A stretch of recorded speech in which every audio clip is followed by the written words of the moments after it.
I never thought I'd make it this far in life, but here I am, Audrey, 28 years old and finally living my dream. Well, sort of. The apartment I just bought still needs some work, and the mortgage payments make me wince every month, but it's mine. All mine. After 6 years of hustling in real estate, I finally have something to show for it. Getting here wasn't easy. I remember those early days after getting my license, when I had to juggle 2 jobs just to make ends meet. During the day, I'd show properties to potential buyers, trying to sound more confident than I felt. Then I'd rush to my evening shift as a manager at some corporate office, doing mindless paperwork until my eyes burned. But I kept at it, building my client base one sale at a time. Sometimes, when I'm alone in my new place, I wish Dad could see me now. He always believed in me, always said I'd make something of myself. But he never got the chance to see it happen. He passed away when I was 18, right in the middle of my first year of college. That's when everything changed, and not just because of losing him. Mom remarried within a year. Tom seemed nice enough at first, but he came with baggage, 2 kids, Sarah and Mike, who were 15 and 14 at the time. I tried to be understanding. Really, I did. Mom deserved to be happy after losing Dad. But Tom, he had other ideas about how things should be. "This place needs updating," he declared one day, barely 3 months after moving in. I came home from college for the weekend to find him painting over the walls Dad and I had decorated together. All of Dad's photos were gone, packed away somewhere I couldn't find them. "Where are Dad's pictures?" I asked Mom that evening, trying to keep my voice steady. She barely looked up from her magazine. "Oh, honey," Tom thought it might be uncomfortable. "You understand, right? We need to move forward." But it wasn't just the photos. My old room, the one I'd grown up in, became Sarah and Mike's game room. They installed a computer and even a slot machine, of all things. My space, my memories, replaced by beeping machines and their constant laughter. "You can use the guest room when you visit," Mom said brightly, as if she was doing me a favor. The guest room was barely big enough for a bed and a small table. But what could I say? I was just the visiting daughter now. Sarah and Mike made it clear they didn't want me around. Every time I came home from college, there'd be some new accident, my old stuffed animals found in the trash, my high school yearbooks mysteriously water damaged, my name somehow erased from all the family photos on the walls. Life settled into a pattern after that. I finished college, started my career, and tried to maintain some kind of relationship with Mom. Our phone calls became shorter and less frequent, but I still tried. Every few weeks, I'd visit, enduring the cramped guest room and the barely concealed hostility from my step-siblings. "Look who finally remembered we exist," Sarah would say, her voice dripping with fake sweetness. She was 25 now, still living at home, still treating me like an unwanted houseguest. Mike, at 24, wasn't much better. He'd make snide comments about my job, my clothes, my life, anything he could use as ammunition. And Tom? He'd sit there with that smug smile, occasionally throwing in his own little digs. "Real estate, huh," he'd say during dinner. "Must be nice, playing house all day. Some of us have real jobs to do." Mom would just sit there, saying nothing, pretending not to notice the tension. It was like she'd disappeared into their family completely, leaving no room for me. I tried to brush it off, to rise above it. I focused on my career, on building my own life. My client list grew, my commission checks got bigger, and slowly but surely, I started making a name for myself in the local real estate market. But then came that dinner. That awful, final straw dinner. Sarah was in rare form that night, taking shots at everything from my hair to my choice of wine. I sat there, gritting my teeth, until she went too far. "Must be nice," she sneered, "having mommy's connections to help you get started in real estate. Some of us actually have to work for a living." Something inside me snapped. 10 years of biting my tongue, of taking their abuse, came pouring out. "Work for a living?" I laughed, the sound harsh even to my own ears. That's rich coming from someone who's pushing 30 and still living off her daddy's paycheck. When was the last time you even looked for a job? The silence that followed was deafening. Sarah's face crumpled, and she ran from the table in tears. Tom stood up, his face red with anger. "You nasty little brat," he spat. "How dare you speak to my daughter that way?" I turned to Mom, hoping, maybe foolishly, that she'd finally stand up for me. Instead, she shook her head, disappointment written all over her face. "I can't believe you'd say something so cruel, Audrey. That's not how I raised you." That's when I realized nothing would ever change. Mom would always choose them over me, always. I left Mom's house that night with tears streaming down my face, but they weren't sad tears, they were angry ones. For the first time in my life, I felt completely done. No more trying to please everyone. No more walking on eggshells. No more pretending this was normal. The next morning, my phone was flooded with messages from Mom's side of the family, all telling me how horrible I was for hurting Sarah's feelings. None of them mentioned how she'd been treating me for years. None of them seemed to care about my feelings at all. "You've really done it this time," Mom texted. "I don't know what's gotten into you, but until you apologize to Sarah and Tom, I think it's best if you don't come around." I stared at that message for a long time before typing out my response, "Don't worry, I won't." The weeks that followed were surprisingly peaceful. I threw myself into my work, closing deal after deal. My clients loved me, and my commission checks showed it. I started looking at new cars, not because I needed to show off, but because I'd always wanted one particular model. The day I drove my Mercedes off the lot, I felt like a different person. More confident. More successful, more me. I couldn't resist taking a few photos and posting them online. The likes and comments poured in, but I wasn't prepared for what happened next. My phone rang, Mom's name flashed on the screen. After 3 months of silence, she was suddenly calling me. I let it go to voicemail at first, but she called again. And again. Finally, I picked up. "Hello? Audrey, sweetheart," her voice was syrupy sweet. "I've been thinking about you so much lately. We really need to fix this situation. Why don't you come over for dinner tomorrow night?" I almost laughed out loud. 3 months of silence, and now, right after I posted photos of my new Mercedes, she wanted to fix things? "I'm not sure that's a good idea, Mom." "Please, honey, I've talked to Tom and the kids. They feel terrible about everything. We all want to make things right." I should have said no. I should have seen through it. But some part of me, that stupid, hopeful part that never seemed to learn, wanted to believe her. The next evening, I pulled up to my old house in my new car. Tom was standing in the driveway, and I swear his eyes nearly popped out of his head when he saw the Mercedes. Sarah and Mike appeared in the doorway, both wearing expressions I'd never seen before, something between respect and calculation. "Look who's here," Mom rushed out to hug me. "Oh, sweetheart, we've missed you so much." The dinner was surreal.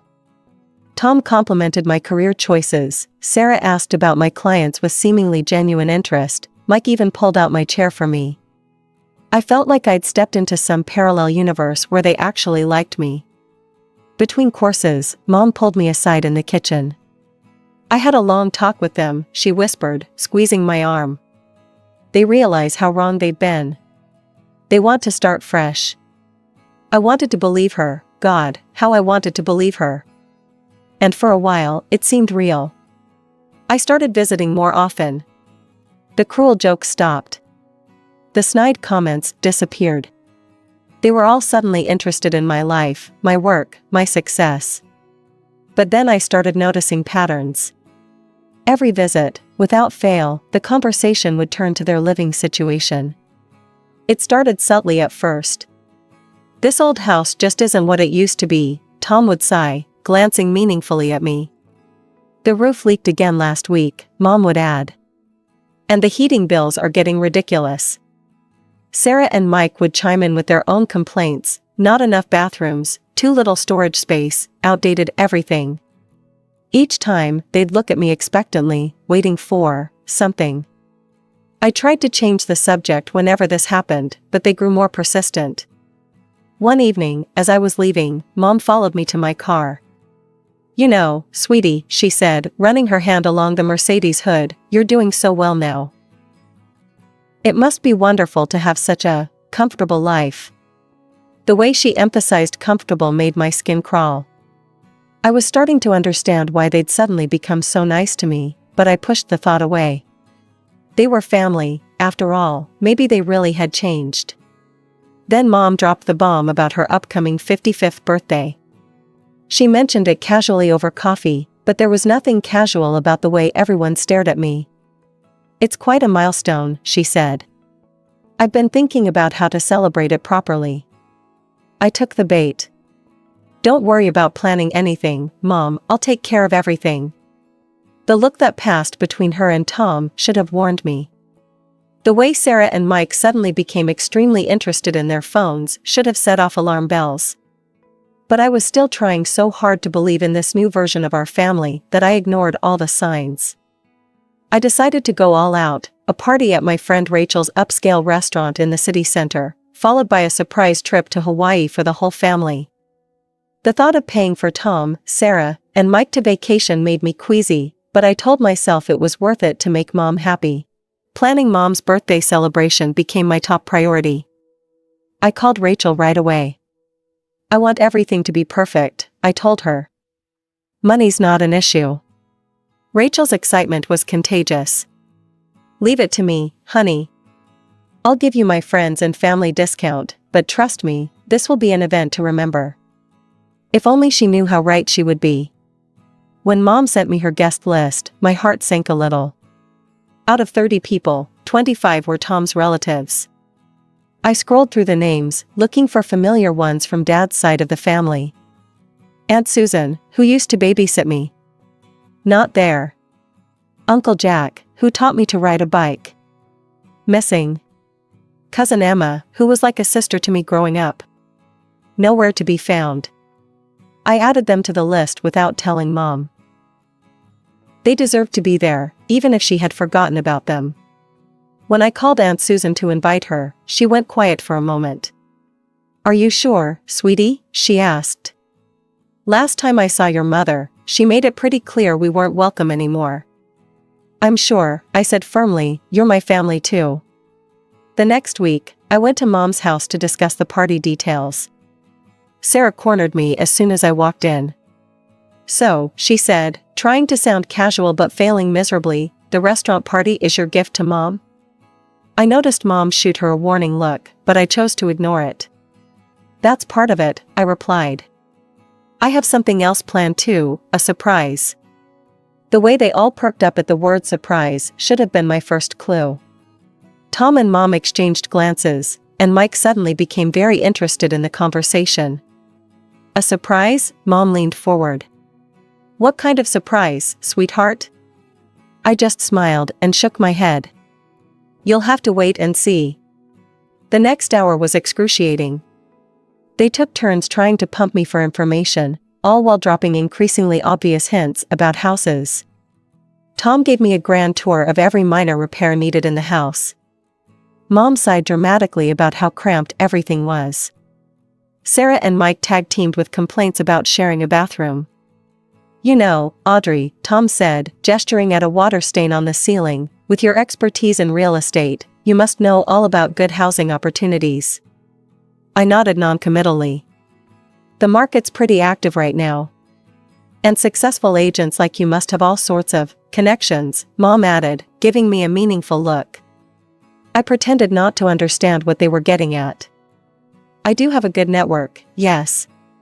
It helps with sales." "Sales," Sarah muttered under her breath, "right." The evening dragged on like this, with them circling closer and closer to what they really wanted. I kept deflecting, telling myself it would all be worth it when they saw the Hawaii surprise. Maybe then they'd realize that I really did care about family, just not in the way they expected. The night of Mom's birthday party arrived, and Rachel had outdone herself. The restaurant looked magical, with soft lighting, elegant flower arrangements, and perfectly set tables. I arrived early to make sure everything was perfect, including the box containing the Hawaii surprise, first-class plane tickets and resort reservations for the whole family. Dad's relatives arrived first. Aunt Susan hugged me tight and whispered, "You've grown into such a wonderful woman. Your father would be so proud." I blinked back tears. "Thanks, Aunt Susan, I'm really glad you're here." Tom's family showed up in a noisy group, filling the restaurant with loud laughter and louder opinions. They claimed the best tables, practically pushing Dad's relatives to the periphery. I watched this happening but bit my tongue. Tonight was supposed to be about family healing, not old grievances. Mom, Tom, Sarah, and Mike arrived fashionably late. Mom looked beautiful in a new dress, but there was something off about her expression when she surveyed the room, especially when she spotted Dad's family. "What are they doing here?" she hissed at me as I hugged her. "Their family, Mom, they wanted to celebrate with you." She gave me a look I couldn't quite read, but before she could say anything, Tom's sister Janet started the toasts. "To my wonderful brother Tom," Janet raised her glass, "who saved this family and gave them a real man to depend on." I watched Dad's relatives stiffen at these words. Uncle Jack looked like he wanted to say something, but Aunt Susan touched his arm, shaking her head slightly. The toasts continued in this vein, each of Tom's relatives taking turns praising him and his children, talking about what a perfect family they'd become. Mom beamed with pride while I felt increasingly sick to my stomach. Finally, it was my turn. I stood up, holding the beautifully wrapped box containing the Hawaii surprise. "Mom," I started, my voice shaking slightly, "you've always talked about wanting to see the world, about having adventures. So for your birthday, I wanted to give you something special." I handed her the box. She took it with an odd expression, not excitement, but something more like suspicion. As she unwrapped it, the room went quiet. Mom stared at the plane tickets and resort brochures, her face growing darker by the second. "What is this supposed to be?" It's a family vacation," I explained, confused by her reaction. "First-class tickets to Hawaii, 2 weeks at a 5-star resort, all expenses paid. For all of you." The explosion that followed was unlike anything I could have imagined. "A vacation?" Mom's voice was ice cold.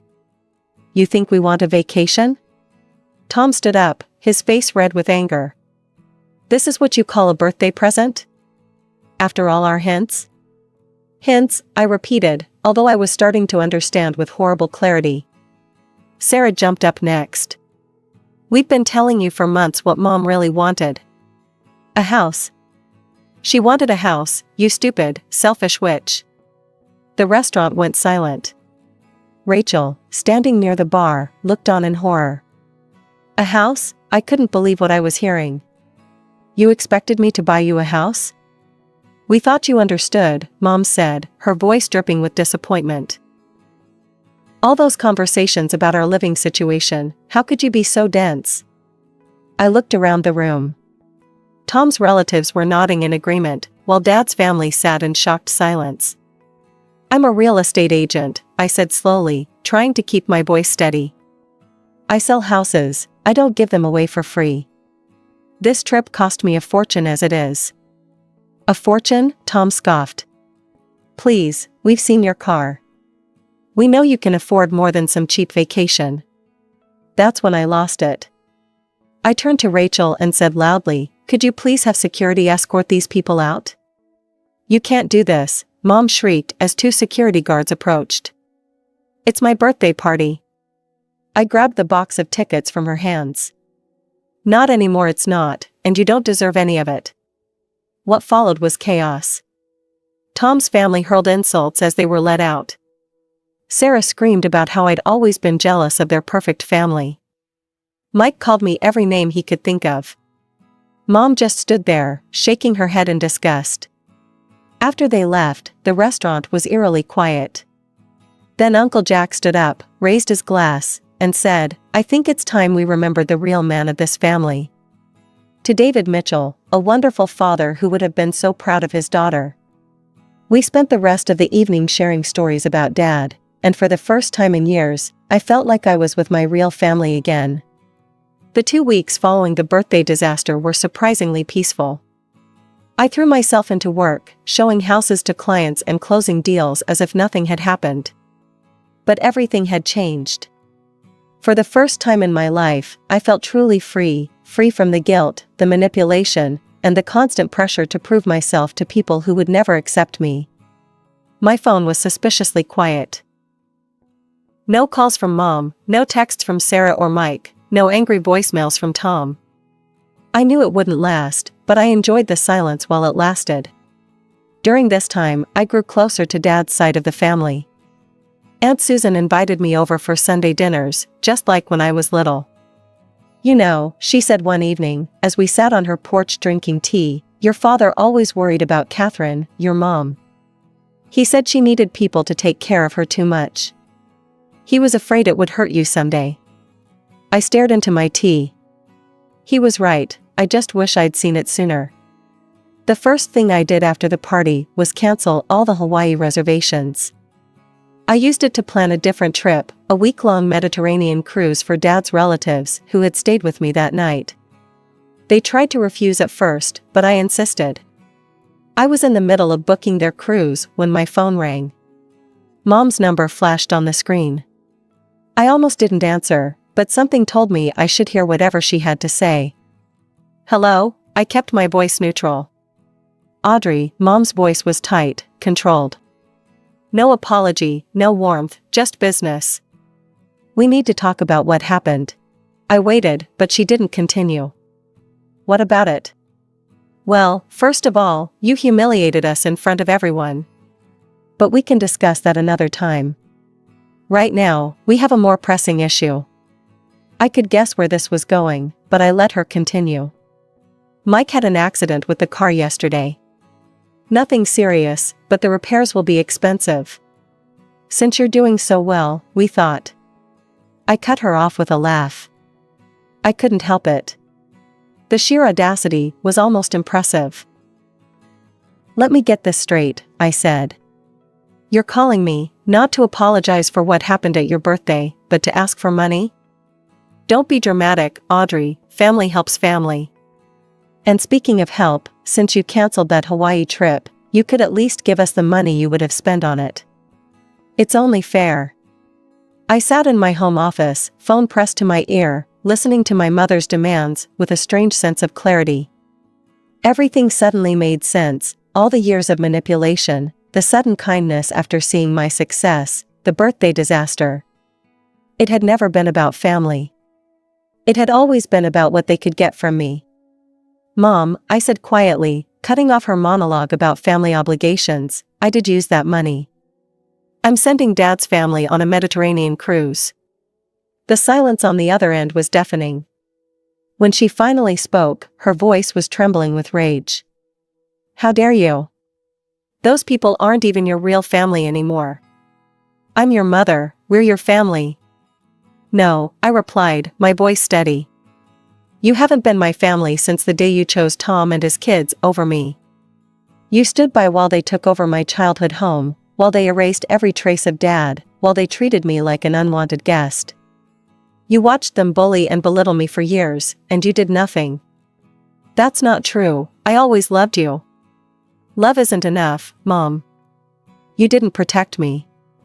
You didn't stand up for me.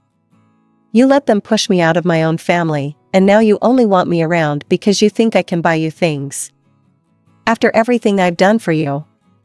"What exactly have you done for me?" I asked.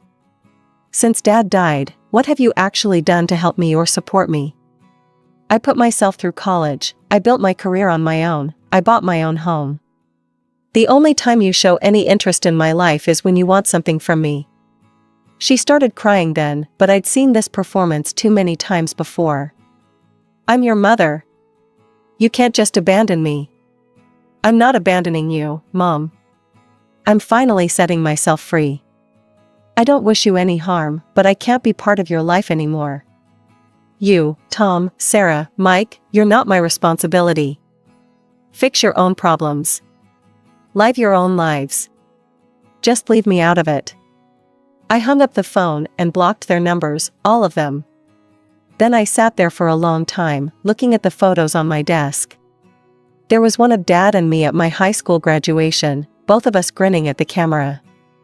Another of Aunt Susan and Uncle Jack at Christmas last year. And a new one from the night of Mom's birthday party, me surrounded by Dad's family, all of us raising our glasses in memory of him. These were my people. This was my real family. The next day, I went to work as usual. I showed houses to clients, negotiated deals, and planned the Mediterranean cruise for my family. Life went on, but it was different now. Better. Lighter. Sometimes I think about Mom and wonder if she ever understood what she lost.